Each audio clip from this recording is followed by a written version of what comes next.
প্রতিটা single mother জানে তাদের জার্নিটা আসলে কতটা ডিফিকাল্ট হয়ে থাকে, because it's not so easy.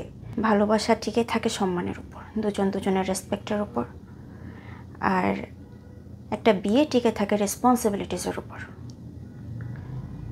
তুমি সম্মানের খাতিরে হয়তোবা রিলেশনশিপ টিকে রাখবে, বাট যদি সেখানে রেসপন্সিবিলিটিস তুমি না রাখো, ওখানে কোনো কিছুই টিকে থাকবে না। আমরা মেয়েরা ঘরের মধ্যে পড়ে থাকি এটা ভেবে যে আমাদের দুনিয়াটা অনেক ছোট করে ফেলি। আমার কাছে মনে হচ্ছিল যে আমি জেলে ছিলাম, কারণ ওখানে আমার টোটালি কোনো রকম ফ্রিডম ছিল না। আমি তোমাকে যে বললাম যে আমার ফেসবুক পাসওয়ার্ডটা পর্যন্ত তার কাছে ছিল। আমি আমার বোনের সাথে কথা বলতেছি, ওটা বলে ডিলিট করা লাগতো আমার। কেন করা লাগতো? Because that was my personal না, টোটালি আমি আমার বোনের সাথে কি কথা বলতেছি এটা আমি কাউকে জানাতে চাই না। কিছু ব্যাপার থাকে যে পার্সোনাল টোটালি, তো সে ওখানেও হস্তক্ষেপ করতো। যে কোনো প্রতিযোগিতায় জিততে কি লাগে? বুদ্ধি, সৌন্দর্য, গুণ, অনেক কিছু। কিন্তু একটা সৌন্দর্য প্রতিযোগিতায় কি লাগে? অনেক কিছু লাগে। এবং উই আর ভেরি লাকি, আজকে আমাদের সাথে আছেন মিস অ্যান্ড মিস্টার গ্ল্যামার 2024-এর champion Priyanka. Congratulations brother. Thank you ভাইয়া। And I was on that stage, আমি স্টেজে ছিলাম and proudly announced your name. কেমন লাগতেছে দিন দুনিয়া? অ্যাকচুয়ালি ইউ ডোন্ট বিলিভ যে এখানে আমাকে ধাক্কায় পাঠানো হয়েছিল। কেমনে? অ্যাজ লাইক যখন ফার্স্ট টাইম আমার মানে কান পর্যন্ত এটা পৌঁছাইছে যে দেয়ার ইজ এ শো, একটা কম্পিটিশন শুরু হচ্ছে, তো আই ওয়াজ নট ইন্টারেস্টেড। আর এটা ইন্টারেস্টেড না হওয়ার পিছনে যে reason, the main reason in my life actually, I M a single mother from last 2 years। তো একে তো আমাদের দেশে বলো যেখানেই যাই না কেন বলো, মানে as like now I am single, যদি এটা আমি বলি, বাট তারপর ওই যে এখন talk of the town as like Tahsan and তার ওয়াইফ, এটা নিয়ে যেমন ধরো পিছনের অতীত খুব টেনে বের করতে মানুষ খুব পছন্দ করে। তাহসান বলতেছিল যে আমাদের দেশের মানুষজন অতীত নিয়ে ঘাটাঘাটি করতে খুব পছন্দ করে। এখন বর্তমানে সে কী করছে বা সে কী করতে চাইছে, কত দূর আসছে, this is not a big deal for them. So আমি এইসব কারণে সবসময় আর কি মনে হতো যে এরকম কোথাও না গেলেই হয়তো বেটার হয়। আমি অলরেডি যেহেতু মিডিয়াতে আছি, যেভাবে কাজ করতে থাকি। আর তুমি মাফ করবো, তুমি যখন বলছিলে যে ইউর সিঙ্গেল মম, তোমার গলাটা ভারী হয়ে উঠছিল। অ্যাকচুয়ালি ভাইয়া, প্রতিটা সিঙ্গেল মাদার জানে তাদের জার্নিটা আসলে কতটা ডিফিকাল্ট হয়ে থাকে, because it's not so easy. একটা guardian as like father and mother, তারা দুজনে হিমশিম খেয়ে যায় শুধুমাত্র একটা ফ্যামিলি মেনটেন করতে গিয়ে। আর সেখানে যখন একটা মেয়ের হাতে পুরোটা দায়িত্ব চলে আসে, দিস ইজ সো ডিফিকাল্ট। কয় মাস বয়স থেকে ও তোমার কাছে? কয় মাস না, যখন তার বয়স 3 years, আমি তখন সেপারেটেড হয়ে যাই। আর সেপারেটেডটা ফ্রম মাই সাইড, আমি ডিসাইড করি যে আমি সেপারেটেড হব। It was love marriage? That was love marriage, yeah. ভালোবাসা কেন ভেঙে যায় বলো তো? ভালোবাসা ভেঙে যায় যদি ভালোবাসার মান ধরে না রাখা যায়। সম্মান? ভালোবাসা টিকে থাকে সম্মানের উপর, দুজনের রেসপেক্টের উপর, আর একটা বিয়ে টিকে থাকে রেসপন্সিবিলিটিসের উপর। তুমি সম্মানের খাতিরে হয়তোবা রিলেশনশিপ টিকে রাখবে, বাট যদি সেখানে রেসপন্সিবিলিটিস তুমি না রাখো, ওখানে কোনো কিছুই টিকে থাকবে না। শুধুমাত্র একটা হাজব্যান্ড ওয়াইফের রিলেশনশিপ না, এরকম অনেক রিলেশনশিপ গার্ডিয়ানদের সাথেও আছে যে তারা রেসপন্সিবিলিটিস নেয়নি বলে ওই সন্তান তাদের কাছ থেকে আজ দূরে। তারা পরিচয় দিতেও লজ্জাবোধ করে যে সে আমার গার্ডিয়ান, বিকজ তারা রেসপন্সিবিলিটিস নেয় নাই। তাদের মধ্যে এই ক্ষোভ থেকে যায়, তাহলে আমাকে জন্ম কেন দিছো? তো একজন মানুষ যখন তোমার হাত ধরতেছে সেই ভরসা নিয়ে, তো তুমি যদি রেসপন্সিবিলিটিস নিতে না পারো, তাহলে কেন আমার হাত ধরছো? দায়িত্ব একেবারে নিত না সংসারের? না, বাট আমি অ্যাকচুয়ালি তার ব্যাপারে কথা বলতে টোটাল ইন্টারেস্টেড না, বিকজ আমি তাকে আমার লাইফের পার্টের কোনো অংশে রাখিই নাই এখন। আর আমি চাইও না কখনো ইন ফিউচার তার ছায়াও আমার সামনে আসুক। আর মানে অ্যাজ লাইক সে কখনো আমার সেপারেটেডের পরে তার সন্তানের খোঁজ পর্যন্ত রাখে নাই। Seriously? Yeah, seriously. Not even a phone call. So, and I didn't expect actually. And it's a plus point for me because আমি বড় হয়ে আমার মেয়েকে বলতে পারবো যদি সে কখনো কোশ্চেন করে যে সেই লোক তোমার খোঁজ পর্যন্ত কখনো নেয় নাই। So it's a plus point for me. পুরুষদের সবচেয়ে বড় দুর্বলতা যে তারা বাচ্চা উৎপাদন করতে পারে না, পেটে রাখতে পারে না। একটা পুরুষের কাছে তার সন্তানের চেয়ে মূল্যবান কিছুই হয় না।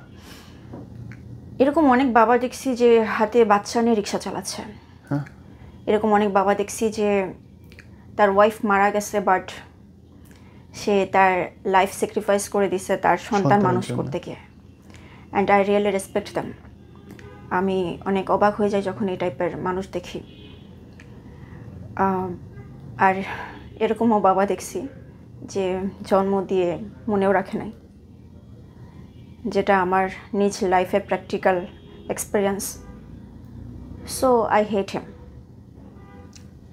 ধরো ফর দ্য লেসন অনেক মানুষের উপকার হয়। তুমি আমাকে একটু যদি বলতে তোমার অসুবিধা না থাকে, কোন মুহূর্তগুলো তোমার খুব মনে হয় ভেঙে গেছো তুমি সম্পর্কের জায়গাটায়? জাস্ট একটা কথা, যেটা যখন লাস্ট টাইম সে আমাকে কল করছিল ডিভোর্সের পরে, লাস্ট টাইম সে আমাকে কল করছিল যেন আমি তার কাছে ফিরে যাই। মানে যখন এই যে ডিভোর্সের পর 3 মান্থস একটা টাইম থাকে, তো আমাকে কল করার পরে আমি বলছিলাম যে আমাকে একটা মোমেন্ট দেখাও। আমি তার সাথে 6 ইয়ার্স ছিলাম, আমাদের ফ্যামিলি টাইম যেটা ছিল। তো একটা মোমেন্ট দেখাও যেটা মনে করে আমি ব্যাক করব। সেটা হবে তোমার ক্রিয়েট করা মোমেন্ট, তুমি যেটা আমাকে দেখাবে, আমার ক্রিয়েট করা না। তাহলে ওটা আমার ক্রেডিট হয়। সে আমাকে এরকম কিছু দেখাতে পারে নাই, নাথিং। আর আমি যদি সব থেকে সিম্পল করে দিই, 6 ইয়ার্সের মধ্যে সে কখন আমার বার্থডে মনে রাখে নাই, নেভার এভার। ওকে, আমি গরিব মানুষ, কিন্তু আমার বউয়ের বার্থডে মান্থের 1 তারিখ থেকে 30 তারিখ পর্যন্ত আমি একটা ফুল হলেও দিই এভরিডে। আমার চাওয়া খুবই কম। যারা আমার কাছের তারা সবাই খুব ভালো মতো জানে, খুব ভালো মতো জানে। আমি 6 ইয়ার্সে আমার সংসার আমি নিজে টানছি। রিয়েলি একদমই ট্রু। আমার চাওয়া পাওয়া, আমার সন্তানের চাওয়া পাওয়া। সো আমি কখনোই তার কাছে কিছুই চাই নাই। আমি ডিভোর্সের পরে কোনো কাবিন নামার টাকা নেই নাই, 1 টাকাও নেই নাই। সিরিয়াসলি? ইয়া, সিরিয়াসলি।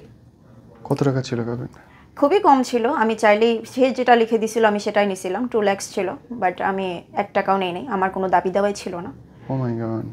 আমি জাস্ট যেহেতু তাকে আমি ভালোবেসে সংসারের জন্য চাচ্ছিলাম, আমি পুরো দুনিয়ার সাথে লড়ে গেছিলাম।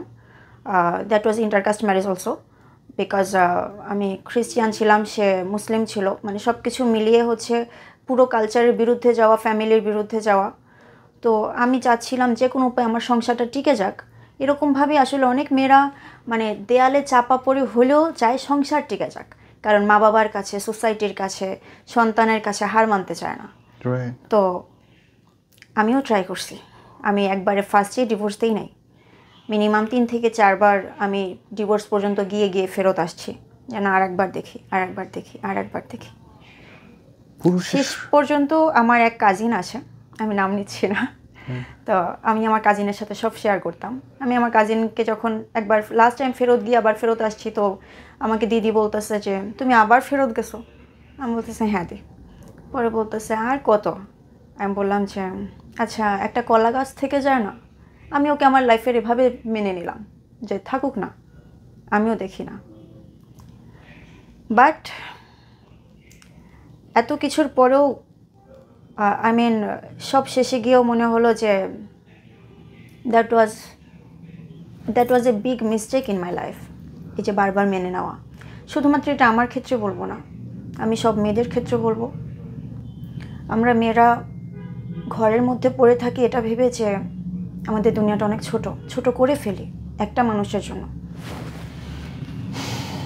সেও মিডিয়া ইন্ডাস্ট্রিতে ছিল, কিন্তু তো তারও শুরু ছিল, আমারও শুরু ছিল। আমি মানে আমার টেন্ডেন্সি ছিল যে দুজন একসাথে কাজ করব, যেখানে যাবো একসাথে কাজ করব, একসাথে হাঁটবো, একসাথে দুজনের সাকসেসফুল যেই সুন্দর পথটা এটা দেখবো, দুজনের ক্রিয়েটিং মোমেন্টগুলো দেখবো, দুজন একসময় এগুলো নিয়েই গল্প করব। হয়তো বা যদি সব ঠিক থাকতো তাহলে হয়তো বা আজকে আমার পাশে সে বসে থাকতো, আমার সাফল্যের গল্পের সাথে তারও একটা হাততালি থাকতো।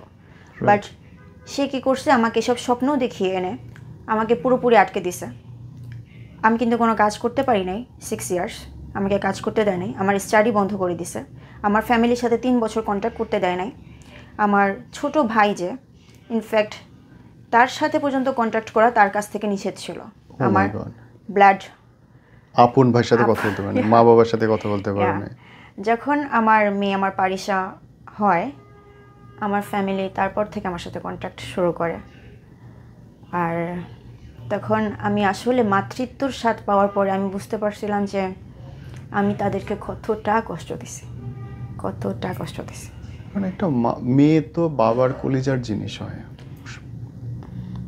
তুমি তোমার ফ্যামিলি ছাইরা, এবং আমার কাছে এটা খুব অদ্ভুত লাগে, কেউ একজন বললো যে আব্বা আমার সাথে মিশবা না, ভাই বোনের সাথে মিশবা না, এবং তুমি মেনে নেবা।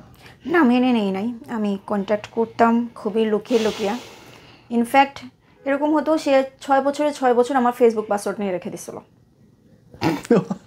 তার কাছে আমার ফেসবুক অলওয়েজ অন থাকতো। দিস ইজ হাস্যকর। আই মিন খুবই লেম অ্যাকচুয়ালি, খুবই লেম, মানে আমার বলতেও লেম লাগতেছে। যাই হোক, মানে সে অলওয়েজ ওপেন রাখতো। কোনো একটা কেউ একটা টেক্সট দিছে, ওটা আমি দেখার আগে সে দেখতো, এরকম হয়তো।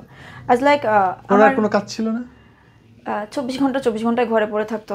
খুবই বললাম না যে ইরেসপন্সিবিলিটিস, আর সে ইরেসপন্সিবল কেন বললাম আমি, বিকজ ঘরে পড়ে থাকবে একটা অ্যাক্টিভ পারসন, কখনো ঘরে পড়ে থাকবে না, ইম্পসিবল। পুরুষের আজান হইছে, পুরুষ আর শুতে থাকতে পারে না। একটা অ্যাক্টিভ পারসন সে। আমি শুধুমাত্র তাকে আজকে যে বলতেছি আমার এটা সে শুনবে, বা তার রিলেটেড কেউ না কেউ শুনবে। তো সে শুধুমাত্র একজন খারাপ বাবা না, সে খারাপ সন্তানও। মা বাবাকে দেখে না, মা বাবাকে দেখে, বাট এখনও তার মা বাবাই তাকে দেখে। সে তার ঘরের বড় ছেলে। আমার আজকে আসলে এইসব কথা বলার একদম ইন্টারেস্ট ছিল না। আমি কালকে আমার ফ্রেন্ডের সাথে এগুলো নিয়ে কথা বলতেছিলাম। আমি বলতেছিলাম আমি আমার পাস্ট নিয়ে কোনো কথা বলতে চাই না, বাট মানে অ্যাকচুয়ালি তুমি তোমার ফিউচার নিয়ে কথা বলতে গেলে না, আসলে পাস্ট জরুরি, ইটস ইম্পর্ট্যান্ট। আর যেহেতু আমার সাকসেসটা একান্তই আমার, তো এটা আমি তাদের শেয়ার করতে চাই না, তাদেরকে ভাগ দিতে চাই না। তো তার জন্য আমার বলা আর কি মেন রিজন এটা। প্রিয়াঙ্কা, এটা কিন্তু খুব কঠিন কথা বলছো বোন, যে তোমার প্রতিটা অর্জন করা জিনিস তোমার নিজের, কেউ তোমাকে দেয় নাই, বরং তুমি এটা আরো অনেক আগে পাওয়ার যোগ্য ছিল। ইউ লেফট এভরিথিং, 6টা বছর you are out of everywhere, কোনোখানে নাই, ইউ স্যাক্রিফাইস ইয়োরসেলফ।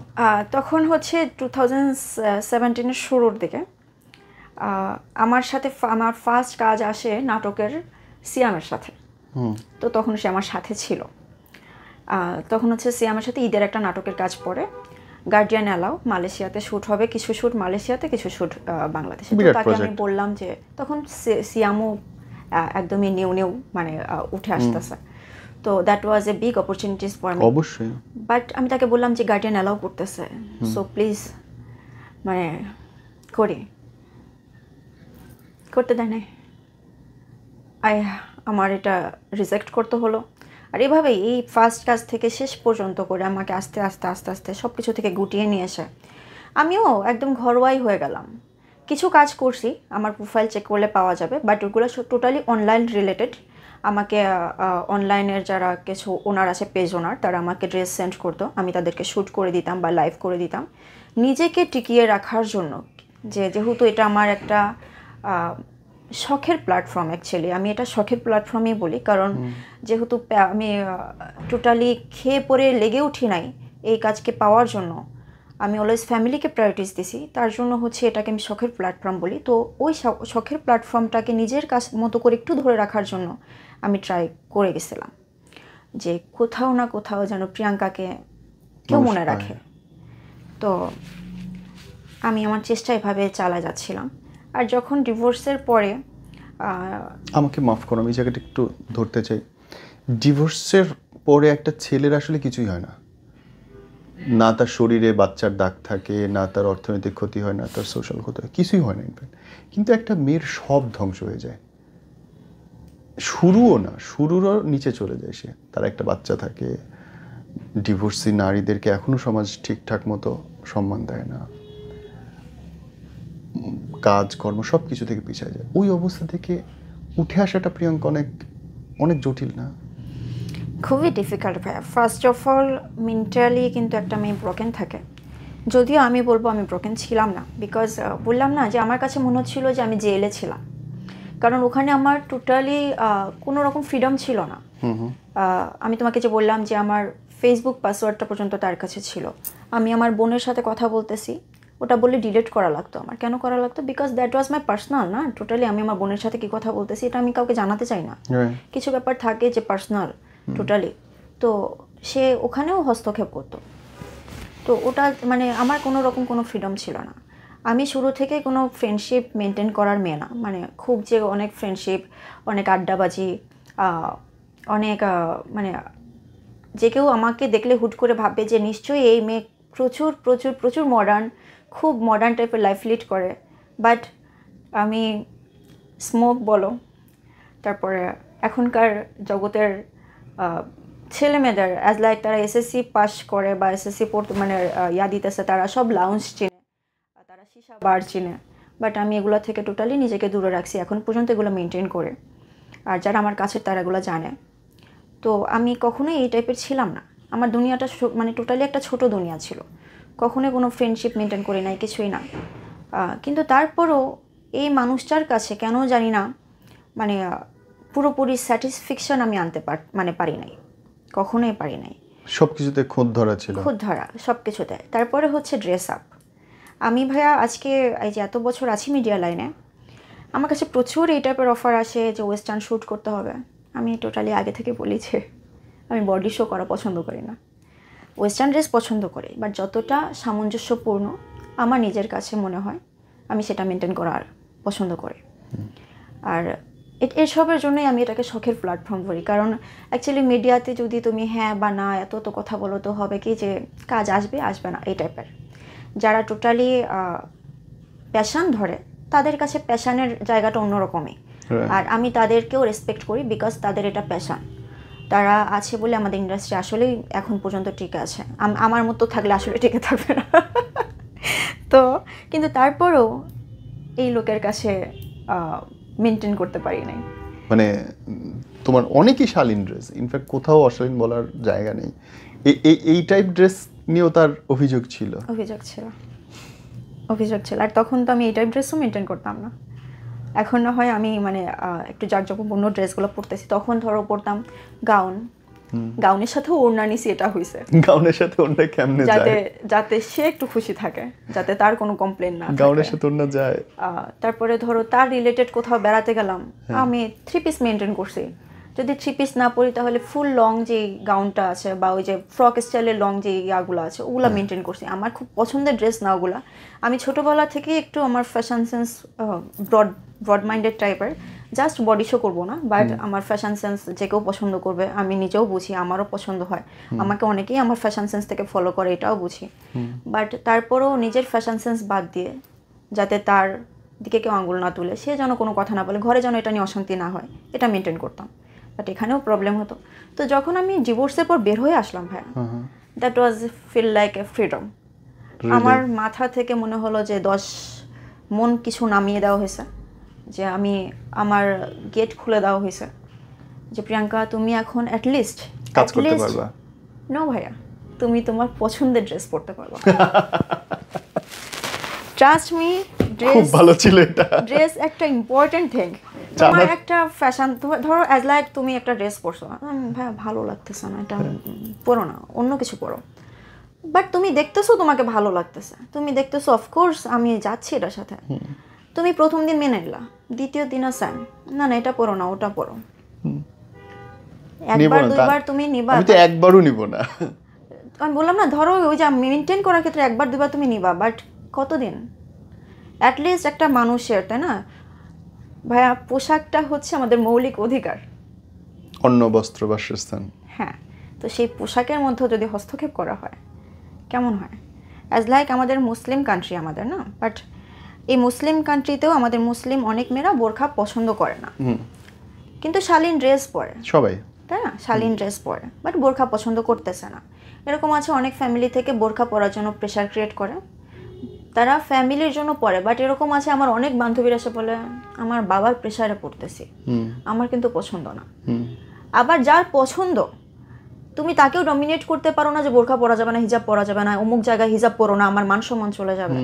অনেক ফ্যামিলি এটা আছে, অনেক এটাও করা যাবে না ভাইয়া। ড্রেসটা টোটালি একটা স্বাধীনতার ব্যাপার। সে কি চাচ্ছে, সে কীরকম ড্রেস পরতেছে, কীরকমটা আসলে চাচ্ছে। অফকোর্স আমি এটাও বলবো মেয়েদেরকে শালীন ড্রেস পরুক, কারণ নিজেও ছোট না হোক, ফ্যামিলিকেও ছোট না করুক। এই জায়গাটা একটা বলেন, আমরা গণমাধ্যমের অধিকাংশ মেয়েদেরকেই দেখি সাধারণ মানুষের চোখে শালীনতার যে সংজ্ঞা তার চেয়ে উপরে উঠে পোশাক পরে। এ নিয়ে তোমার কি বলা আছে?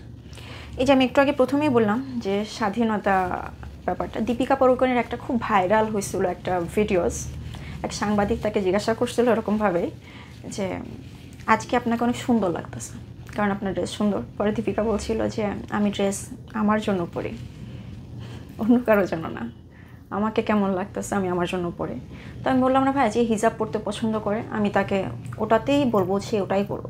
যে পছন্দ করে না তাকে ওখানে জোর করা উচিত না। আমাদের সমাজ কি বাবা ডিভোর্সি বা সিঙ্গেল মাদের জন্য খুব টাফ। কোথায় কি শিখিস? খুবই টাফ, খুবই টাফ। কি শিখিস? অ্যাজ লাইক একটা ডিভোর্সি মেয়ে চাইলে একটা রিলেশনশিপে স্টেপ নিতে পারবে না।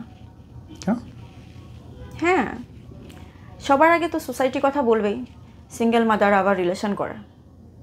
হ্যাঁ, এটা না যে সে লয়াল আছে, এটা না যে সে একটা মানুষের সাথে আছে। কেউ কখনো একটা মানুষ কখনো একা লাইফ লিড করতে পারে না।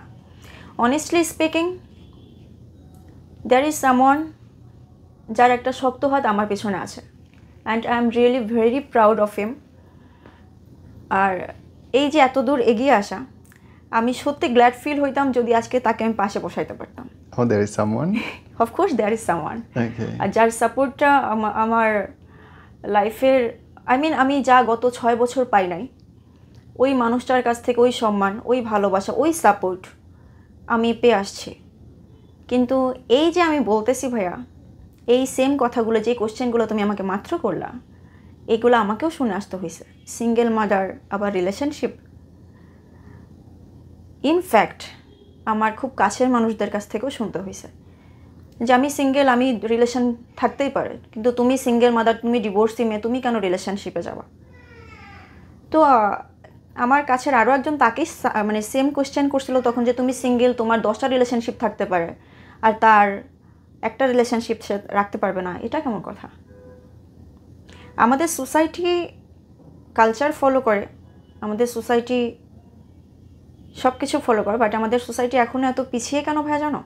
বিকজ অফ নিজের স্বার্থ ছাড়া কেউ কিছুই বোঝে না। যদি কখনো এই মানুষটাই যে আমাকে কোশ্চেন করছিল, এই সেম পজিশনে যদি সে কখনো আসে, হয়তোবা তখন সে রিয়েলাইজ করবে। আমি চাই না সে কখনোই আসুক, বাট এই যে স্বার্থর কথা আমি বললাম, তখন যদি তুমি রিয়েলাইজ করো, তখন তো তোমার স্বার্থের জন্য রিয়েলাইজ করলে, তখন তো তুমি মানুষের জন্য রিয়েলাইজ করলে না। শোনো, আমি অনেক শুনেছি যে সৌন্দর্য সবসময় যোগ্যতা বা গুণ না, মাঝে মধ্যে সৌন্দর্য বিপদেরও কারণ। তুমি তো প্রথিত সুন্দরী, তোমার কি এক্সপ্লেনেশন? হ্যাঁ ভাই, এটা আছে, অফকোর্স আছে। অ্যাকচুয়ালি মিডিয়া বলো, কর্পোরেট ওয়ার্ল্ড বলো, বাট আমাদের মেয়েদের সুন্দরী হওয়া লাগে না। আমাদের মেয়েরা এমনিতেই অনেক প্রবলেম ফেস করে। একটা বাচ্চা রেপ হয়ে যায় এনি টাইম, ও সুন্দরী না, তাই না? বাচ্চাদের মধ্যে সুন্দরী আসে না, বাচ্চারা সুন্দর, সব বাচ্চা সুন্দর। একটা মেয়ে অন্ধ, একটা বয়স্ক মহিলা, সেও রেপ হয়ে যায়। তো আমাদের মেয়েদের সুন্দরী হওয়া লাগে না ভাইয়া। আমাদের মেয়েরা সেফ ফিল করার মতো প্লেস অ্যাকচুয়ালি কোথায় আছে, আই রিয়েলি ডোন্ট নো। কাজে যাচ্ছি, একটা মনের মধ্যে ভয় নিয়ে যাই। কর্পোরেট ওয়ার্ল্ডে যাচ্ছি, ওখানেও একটা ভয় থাকে, ওখানে কোনো প্রবলেম ফেস হবে না তো? আমি একা যাচ্ছি, রাতে ঠিকভাবে ফিরতে পারবো তো? আমার যে কাছের মানুষ, সে টেনশনে থাকে, তার টেনশন থাকে, আমি ঘরে ঢোকা পর্যন্ত সে ঘুমাতে পারবে না। তো সুন্দরী হয়ে তারপরে ফেস করতে হবে এটা না, সুন্দরী না হয়েও ফেস করতে হচ্ছে, সুন্দরী হয়েও ফেস করতে হচ্ছে। বাট একটা সেফ ওয়ার্ল্ড আমরা মেয়েরা ডিজার্ভ করি। ট্রু। এই যে একটা ক্রাউন মাথায় উঠলো, দায়িত্ব অনেক বাড়লো, এরপরে কি জীবনটা সহজ হচ্ছে বা নতুন চিন্তা কি যে কি করবো এখন? আচ্ছা, ক্রাউনের এখানে আমি কিছু মানুষকে তো আগে থ্যাংক ইউ দিই, কারণ ওই প্ল্যাটফর্মটা সোহেল ভাইয়ার প্ল্যাটফর্মটা ছাড়া অফকোর্স এই যে আমার অ্যাচিভমেন্টটা এটা ইম্পর্টেন্ট, মানে আমি পেয়ে উঠতাম না অফকোর্স। তারপরে সোহেল ছিল, মেকআপ আর্টিস্ট সোহেল, আমাদের ওখানে মেকআপ ওই ছিল। ওই দিন তো তুমিও মেকআপ করছিলে নিজে? আমি নিজে আই হ্যাভ সিন ইট, আমি দেখছি। হ্যাঁ, আমি আমার নিজের মেকআপে খুবই স্যাটিসফাইড অ্যাকচুয়ালি।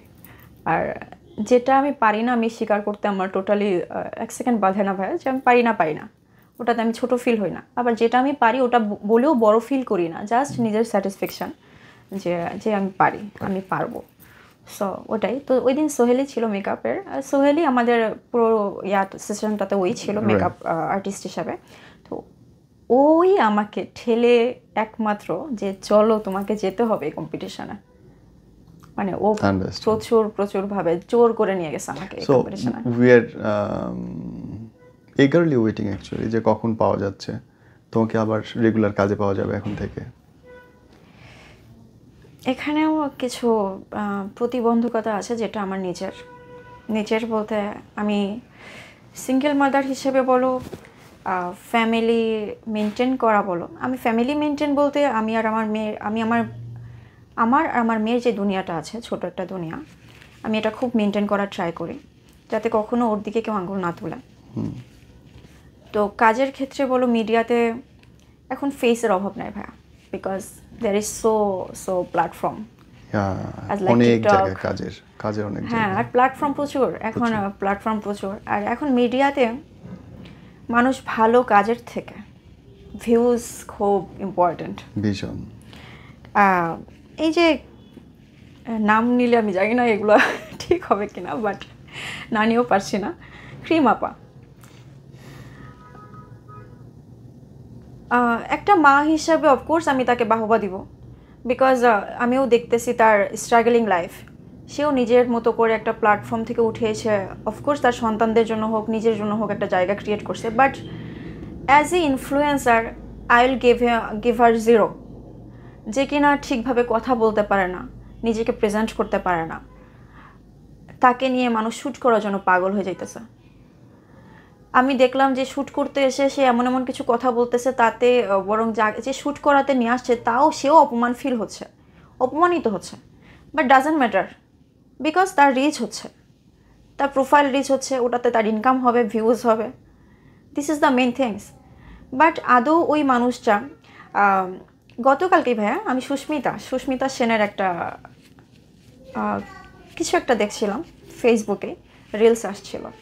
তো সুস্মিতা সেন যখন 1994 ক্রাউন জিতে মিস ইউনিভার্স থেকে, তার আগে থেকে তো সে মডেলিংয়ে আছে, অ্যাজ লাইক আমার মতোই ধরো, আমিও মডেলিংয়ে অনেক আগে থেকে আছি। তো তাকে একটা প্ল্যাটফর্ম থেকে ডাকা হয় কোল্ড ড্রিঙ্কসের মডেলিংয়ের জন্য। সে বললো যে আমি খুব ভালোই স্ক্রিন টেস্ট দিছি, আমার ফ্রম মাই সাইড, আমি জানি না তাদের পছন্দ হয় নাই, বাট আমার দিক থেকে আমি 100% দিছি, আমার মনে হয়েছে আমি খুবই ভালো করছি, বাট তারা আমাকে নেয় নাই। আফটার ওয়েন তারা আবার তাকে কল করছে, তখন তারা তাকে ব্র্যান্ড অ্যাম্বাসেডার হিসেবে নিতে চায়, কিন্তু তখন সে কী করছে, তাদেরকে রিজেক্ট করে তাদের যে কম্পিটিটরস কোল্ড ড্রিঙ্কস আছে তাকে সাইন করছে। বলছে এটার জন্য না যে আমি খুব অহংকার হয়ে করছি, এটার জন্য যে তারা তখন আমাকে চিনে নাই, তারা আমার ক্রাউন চিনে, তখন তারা আমাকে ইউজ করার জন্য আবার ডাকতেছে। যদি তারা আমাকে সুযোগ দিত ফার্স্টেই, তাহলে কিন্তু তারাই বলতে পারতো আমাদের ফেস আজ মিস ইউনিভার্স হলো। তো এরকমভাবেই বাংলাদেশেও সেম ক্যাটাগরি, আমার কাছেও এরকমই মনে হয়, অ্যাজ লাইক তারা প্রথমেই কাজ দিতে চায় নাই, বিকজ এরকম যে আপনার তো অমুক জায়গায় শ্যুট নাই, আপনার তো রিচ নাই, আপনার তো এই নাই, আপনার তো ওই নাই। আবার তারাই এখন ডাকাডাকি শুরু করছে, বিকজ আমি ক্রাউন পেয়ে গেছি, আই এম দ্য উইনার। এগুলো আসলে হার্টফুল ভাইয়া। মানুষকে সুযোগ দেওয়া উচিত, তার কাজকে প্রায়োরিটিস দেওয়া উচিত, তার কাজকে কম্প্যাক্ট করা উচিত না। আগে থেকেই যদি এই চিন্তা করি ভিউজের আশা, আগে থেকে এই যে যদি আগে থেকেই তারা আমাকে সেই প্ল্যাটফর্মটা দিত, আমারও তাদের প্রতি একটা রেসপেক্ট কাজ করতো। এবং তুমি একটা জায়গায় কিন্তু খুব অনন্য, সেটা হচ্ছে মানুষ যেখানটায় থেমে যায় তুমি সেখান থেকে শুরু করছো। মানুষ মা হলে মনে করে সব শেষ, মানুষ ডিভোর্স হইলে তো একদম ধ্বংস হয়ে যায়। সেখান থেকে ধ্বংসস্তূপ থেকে তুমি বাংলাদেশের মেয়েদের শেখাচ্ছ যে থেমে যাওয়া যাবে না, হুইচ ইজ রিয়েলি অ্যাপ্রিসিয়েটেবল। আমার মেয়ে আমার ইন্সপিরেশন। আমি এমন অনেক মডেল দেখছি, আমার কাছের অনেকেই আছে, নাম নিব না যেহেতু তারা চাই নাই কখনো তাদের বাচ্চা হাইলাইট হোক, তারা তাদের বাচ্চাকে কখনো শো করে নাই। অনেকের তো আছে বইনের বাচ্চা বলে। বললাম না যে আমার খুব কাছের, আমি রিসেন্টলি জানতে পারলাম তার অত বছর একটা বাচ্চা আছে, আমার বাচ্চার থেকে বড়। হ্যাঁ সিরিয়াসলি, আমি জানি না, আমার এত কাছের ফ্রেন্ড অথচ আমি জানি না।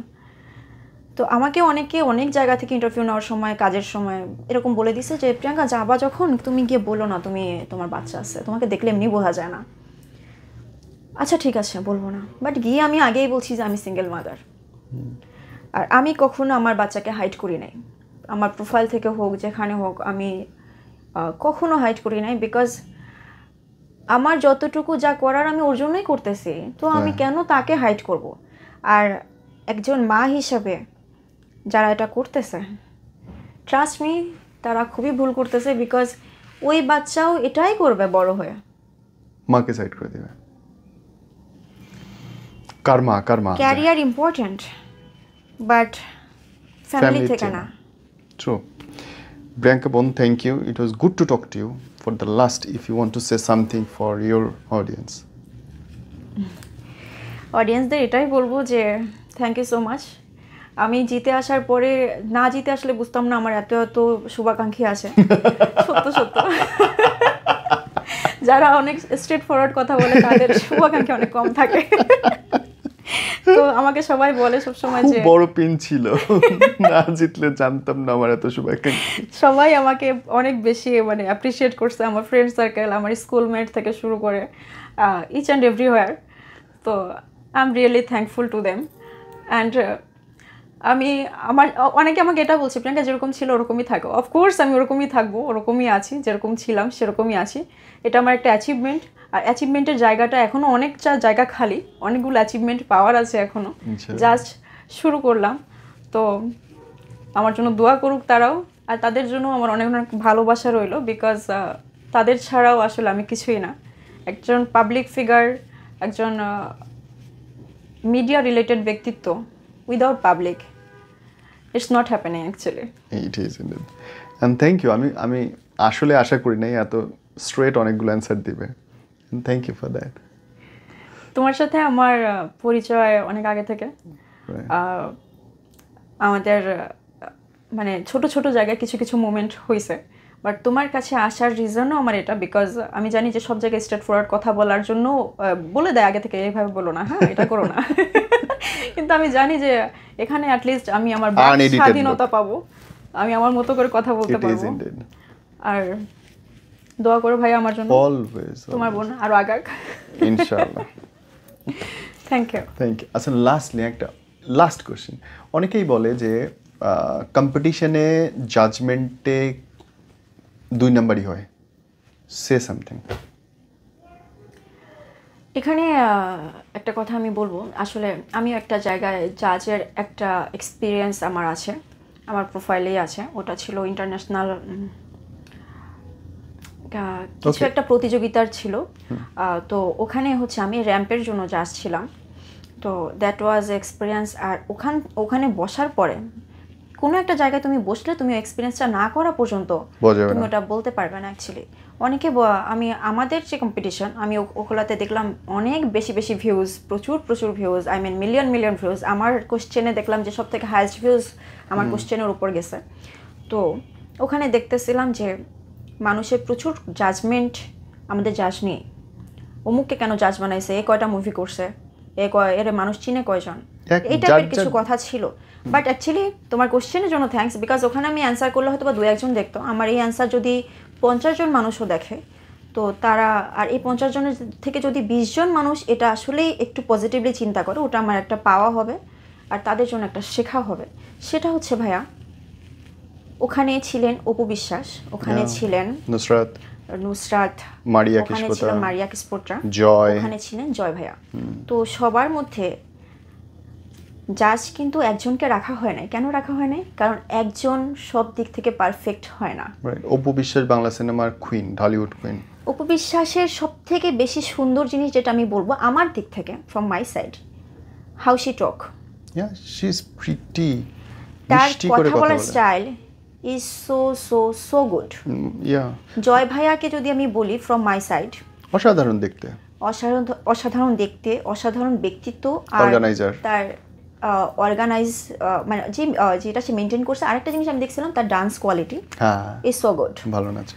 নুসরাত আপুকে যেটা আমি দেখছিলাম, সেটা দেখছিলাম হচ্ছে একটা ছোট বয়সে এই মেয়ে কতদূর এসে এই প্ল্যাটফর্ম ক্রিয়েট করছে বলে তাকে আজকে জাজমেন্টে নিয়ে আসা হয়েছে। ভালো লেখিকা, ভালো হাঁটে, ড্রেস করে ভালো, সেও অ্যারেঞ্জ করে, সেও সবকিছু শুটের অ্যারেঞ্জ করতেছে, সে তাদেরকে নিয়ে কাজ করতেছে। মারিয়া কিসপোট্রা আপুকে নিয়ে কিছু বলার নেই, সে একজন ইন্টারন্যাশনাল মডেল, আর সে যাদের সাথে হেঁটে আসছে এই পর্যন্ত, তো মানুষ চিন্তাই করতে পারে না। হ্যাঁ, আমাদের দেশে মারিয়া আমাদের সাথে আসছিল এবং এই লাস্ট এপিসোডে আমাদের এখন পর্যন্ত 2.5 কোটি ভিউ হয়েছে তার এপিসোডে। So this is the point না? It is. আর তার সাথে যারা হাঁটছে তারা আমাদের স্বপ্ন, তাই না? তো একজন ওয়াকে ভালো, র্যাম্প ওয়াকে, একজন কথা বলায় ভালো, একজন দেখতে সুন্দর, একজন অ্যারেঞ্জমেন্টে সুন্দর, একজন ছিলেন হচ্ছে ডিরেক্টর। তো এগুলো সব মিলেই একটা কম্পিটিশন হয়, আর এগুলো সব মিলে একটা রেজাল্ট হয়। সুন্দর পয়েন্ট। তো তোমরা যদি কেউ জাজ করো যে কয়টা মুভি করছে, এ কেমন দেখতে, কেন চুইংগাম চাপাইতেছে, দিস ইজ হার্ড ম্যাটার। সে চুইংগাম চাপাইতেছে, কমফোর্ট, সে ওই প্ল্যাটফর্ম ক্রিয়েট করে নিয়ে আসছে, তাকে বলার কেউ নাই অ্যাকচুয়ালি, তাকে কেউ বলতে পারবে না তুমি এখানে চুইংগাম চাপাইতে পারবে না। এবার আমার একটা কথা বলি, বাংলাদেশের যতগুলো সৌন্দর্য প্রতিযোগিতা হয় সবগুলোরই 99% অর্গানাইজিং বা উপস্থাপক আমি। কারণ হচ্ছে আমি মিস ওয়ার্ল্ড করছি, মিস ইউনিভার্স করছি, মিস বাংলাদেশ করছি, সবগুলোতে আমি করছি। আমার এক্সপিরিয়েন্স এই জায়গাটা ভালো। আমি বিশ্বাস করেন প্রত্যেকটা খাতা দেখি, রেজাল্ট দেওয়ার আগে দেখছো না আমি দৌড়াই গেছি, কিন্তু সবগুলো খাতা আমি নিছি। কারণ আমার কাছে মনে হয় এটা আমার দায়িত্ব, যে তারা যদি কোথাও ভুল করে, ইচ্ছা করে তো ভুল করবে না, তারপরে যদি হয়ে যায় যেন কোনো জায়গায় 2 নম্বরের কোনো কথা পরে কেউ না বলতে পারে। এটা একটা ক্রেডিবিলিটির ব্যাপার। আজকে আমার 24 বছরের উপস্থাপনা ক্যারিয়ার, সো আমি আমার জায়গা থেকে রিস্ক নিই না। এবং আমি বলি ভাই, ট্রাস্ট মি, ছোটোখাটো নামকাও আসতে যেগুলো, সেগুলোর কথা বলতে পারবো না, কিন্তু ন্যাশনাল পর্যায়ে যেগুলোতে কোনো জায়গায় 2 নম্বরই হয় না। অর্গানাইজাররা নিজেদের ইমেজের কারণেই করে না। এখানে আরেকটা কথা না বললেই নয় ভাইয়া, আমি এই কম্পিটিশনের শুরু থেকে যে ছিলাম, আমি এটাকে আমার এক্সপিরিয়েন্স হিসেবে নিচ্ছিলাম, বিকজ আমার এটার এক্সপিরিয়েন্স ছিল না। আমি তোমাকে বললাম যে এর আগেও বহুত আসছে গেছে, বাট আমি কখনো কোথাও নাম দিই নাই, যাই নাই। এটাতেও আমাকে জোরপূর্বক পাঠানো হলো, আমি গেলাম, এক্সপিরিয়েন্স হিসেবে নিচ্ছিলাম। আর যেহেতু শুরুর কিছু ক্লাস আমি আমার বাচ্চাকে রেখে করতেছিলাম, তো আমার কাছে মনে হলো যেহেতু আমি এই স্যাক্রিফাইসটা করলাম, তো এটা শেষ পর্যন্ত যাই, দেখি করা যায়। হ্যাঁ, তো 25 তারিখে কিন্তু আমার ক্রিসমাস ছিল। 25 তারিখ ক্রিসমাস করে খুলনা থেকে আমি 26 তারিখে ব্যাক করছি। ব্যাক করেই 27 তারিখে একটা কম্পিটিশন ছিল। আমি লাস্টের যে 2টা রিহার্সাল ক্লাস ছিল, ওই 2টা রিহার্সাল আমি জয়েন করতে পারি না, আমি ওখানে ছুটি নিয়ে গেছিলাম, যেহেতু আমার ক্রিসমাস তারাও আমাকে অ্যালাউ করে দিছিল। তো সব কিছু মিলিয়ে যখন তুমি স্টেজের কোথায় ছিলে খেয়াল নেই আমার, যখন আমি তো একদম লাস্টে ছিলাম, যখন নাম নেবে, যখন ফার্স্ট রানার আপ পর্যন্ত নামছে, তো কেউ হাততালি দিচ্ছিল না। আমি সবাইকে খুব পিছন থেকে হাততালি দাও না কেন, হাততালি দাও, আমাদের মধ্যে এ উইনার হয়েছে, ওই হয়েছে, হাততালি দাও, তুমি মানে অ্যাপ্রিসিয়েট করো। তো আমি টোটালি আমার নাম কল্পনায় রাখি নাই আসলে। আমি মানে নাম ডিক্লেয়ার করার পর অনেকক্ষণ পরে তোমার খুঁজে পাওয়া গেছে। মানে আমি আসলে জাস্ট ওখানে যারা ছিল ওরা আমার থেকে আসলে অনেক জুনিয়র সবাই, আর আমি আসার পরেও ওদের সাথে কমিউনিকেট করছি। আমার যে মেয়েরা আছে, মেয়েদের গ্রুপটা, ওদের সাথে আমি ওদেরকে যতটা অ্যাপ্রিসিয়েট করা যায় আমার দিক থেকে করছি। আর ওরা রিয়েলি সবাই ট্যালেন্টেড। আমি এখন পর্যন্ত এটা বলবো, যদি এখন পর্যন্ত কারো মনে এটা নিয়ে কষ্ট থেকে থাকে যে অমুক জায়গা থেকে বের হয়েছি, আমি কোনো কিছু পাই নাই, আমার কোনো অ্যাচিভমেন্ট নাই, this is really not true. Because আমি সবাইকে অনেক কাছ থেকে দেখছি, দে আর রিয়েলি সো ট্যালেন্টেড। আমি বললাম আর এখনও বলতেছি, তারা যেন প্ল্যাটফর্ম ধরে রাখে, মনের থেকে আশা না হারাক। বিকজ এই যে তুমি বললে আমি একটা ভেঙে পড়া জায়গা থেকে এখানে উঠে আসা, আর তাদের তো লাইফ মাত্র শুরু। It is. Thank you brother.